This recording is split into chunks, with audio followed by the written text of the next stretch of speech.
Haleluya,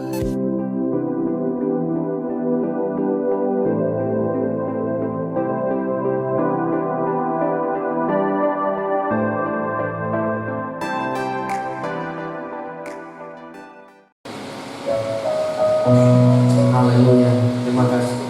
Karya terbesar dalam nyanyikan pujian ini dengan iman dan bersyukur. Pengorbananmu dan selamatkanku, Engkaulah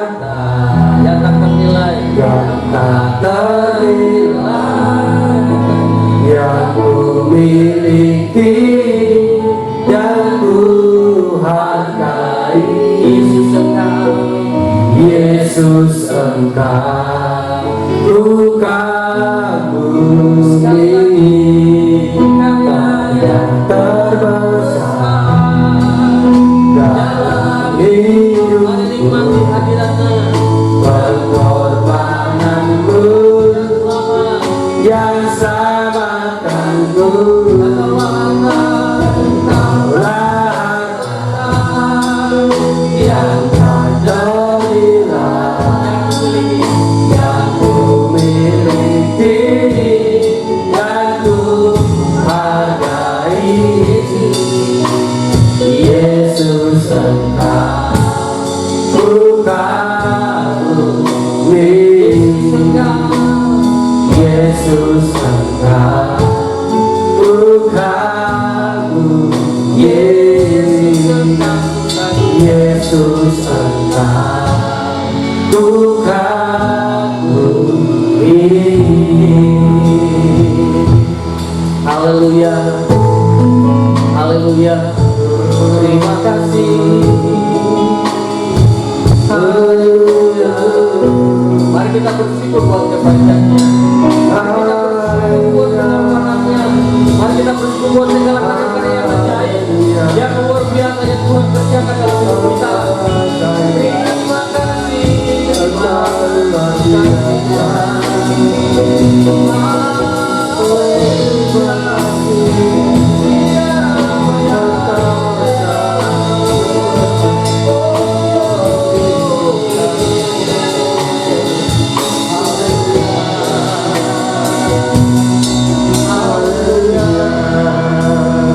Bapak, terima kasih.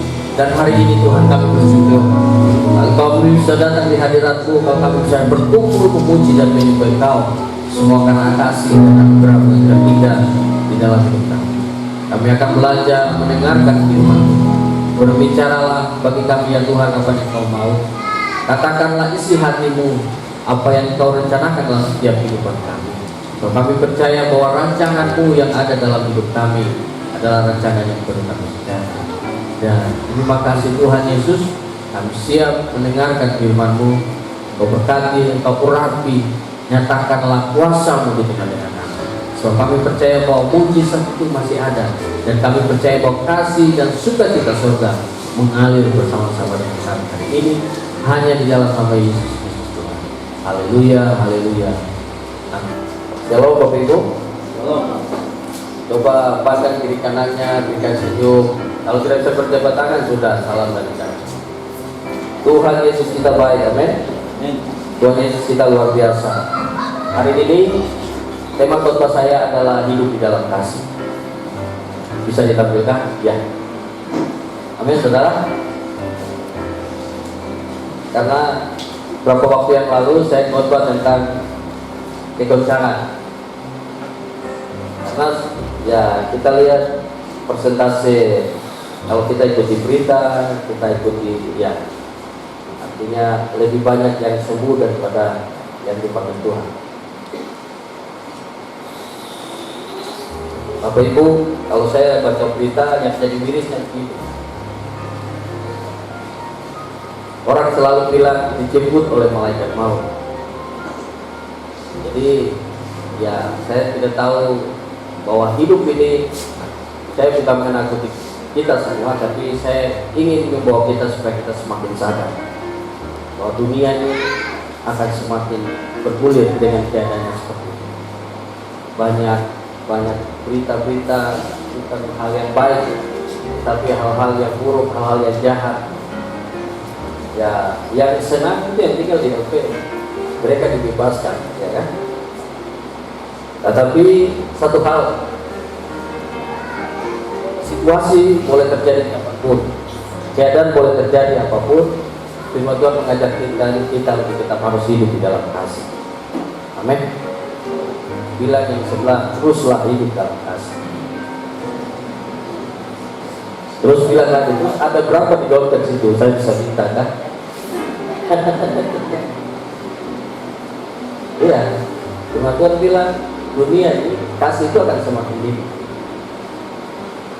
Orang lebih memilih untuk dia menjaga dirinya ketimbang dia harus mengasihi orang lain. Tetapi kita dituntut Tuhan untuk terus harus hidup di dalam kasih. Kita dituntut Tuhan untuk terus hidup dalam kasih. Tadi waktu kita ujian bagaimana saya diingatkan dengan pujian tadi, karya terbesar. Saudara, tidak ada sesuatu yang terjadi di dunia sebesar apa, sebesar yang Yesus sudah kerjakan dalam hidup kita. Itu karena kasihnya kepada diri kita. Mari kita lihat.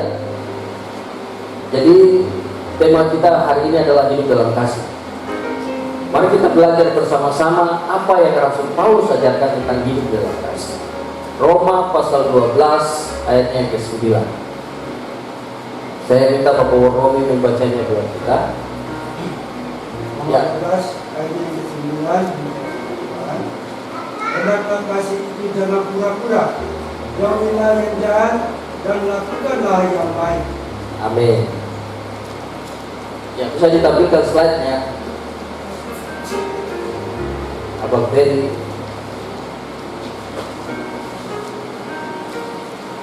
Roma pasal 12 ayat yang ke-9.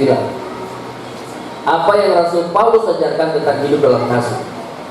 Yang pertama, hendaknya kasih itu apa, saudara? Jangan pura-pura. Oke, saya baca. Hendaklah kasih itu jangan pura-pura, jauhilah yang jahat dan lakukanlah yang baik. Jadi Paulus mengajarkan kepada kita, yang pertama adalah kasih itu jangan pura-pura. Ya, lanjut ke slide.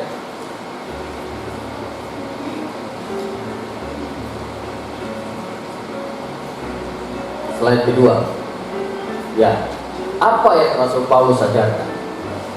Hendaknya kasih itu apa? Jangan pura-pura atau munafik. Saudara, keadaan boleh terjadi, apapun boleh terjadi dalam hidup kita, tetapi kasih itu harus tetap kita jalani. Amin.